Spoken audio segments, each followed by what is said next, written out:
কান্নাকাটি করতো, মানে ওর মা হিসেবেই আমাকে ভাবা যায় আর কি।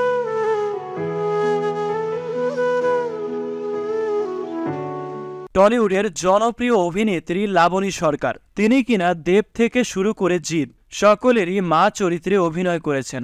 তবে জানেন কি, চরিত্রের প্রয়োজনে মা হলেও কিন্তু বাস্তবে মা হতে পারেননি লাবণী সরকার।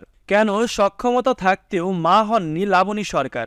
তার গর্ভে সন্তান না আসার কারণই বা কি? 27 বছর পর মা দিবসে সেই বিষয়ে কথা বললেন এই অভিনেত্রী। তো সেখানে আফসোসের কোনো জায়গাই নেই। লাবণীর গর্ভে সন্তান না আসার কারণ জানলে শ্রদ্ধা করতে বাধ্য হবেন তাকে। হ্যাঁ, তিনি মা না হয়েও পুত্র সন্তানের মা। অভিনেতা কৌশিক বন্দ্যোপাধ্যায়ের স্ত্রী অভিনেত্রী লাবণী সরকার। একসঙ্গে অভিনয় করতে এসে মন দেয়া নেয়া দুই শিল্পীর সেই সময় দুইজনারই মন খারাপ। লাবণী প্রতারিত তার ব্যক্তি জীবনে, কৌশিকের পার্সোনাল লাইফও তিক্ততায় পূর্ণ। প্রথম স্ত্রীর সঙ্গে ছাড়াছাড়ি প্রায় চূড়ান্ত পর্যায়ে কৌশিকের। একমাত্র একরত্তি পুত্র সন্তানকে নিয়ে দারুণ দুশ্চিন্তায় তিনি। ছবিতে অভিনয় করতে গিয়ে লাঞ্চ ব্রেকে বাড়িতে এসে দেখে যাচ্ছেন ছেলে খেলছে কিনা। এমনই এক তালমাটাল পরিস্থিতিতে লাবণী আর কৌশিকের প্রেমের সূত্রপাত। কিছুটা সময় যেতে না যেতেই লাবণীকে বিয়ে করলেন কৌশিক। সুশান্ত পেল তার সৎ মাকে।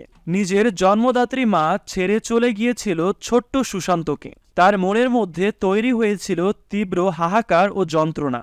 এই ছোট্ট ছেলেটাকে নিজের বুকে টেনে নিতে সময় নষ্ট করেননি লাবণী সরকার। অভিনেত্রীর মধ্যে লুকিয়ে থাকা মাতৃত্ব কোমর বেঁধে নেমেছিল সুশান্তর পাশে। ছেলেটা হয়তো ভুলেই গিয়েছিল তার জন্মদাত্রী মাকে। খুব অল্প সময়ের মধ্যেই সুশান্তর যশোদা হয়ে উঠলেন লাবণী।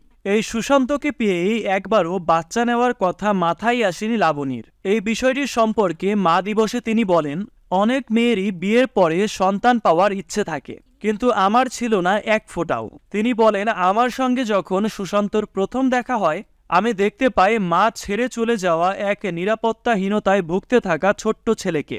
আমি সেই ছেলেটাকে কাছে টেনে নিলাম। আমার মধ্যে তার মাকে খুঁজে পেয়েছিল সুশান্ত। আমি আর কৌশিক যদি আবারও একটি সন্তানের জন্ম দিতাম, ছেলেটা আবারও হয়তো নিরাপত্তাহীনতায় চলে যেত। ওই শখ ওকে আমি দিতে চাইনি, তাই আমি আর নিজের সন্তানের জন্ম দেইনি। পুরো ঘটনাটি জানার পর লাবণী সরকার সম্পর্কে আপনার মন্তব্য কি, তা কমেন্টে লিখে জানাতে পারেন।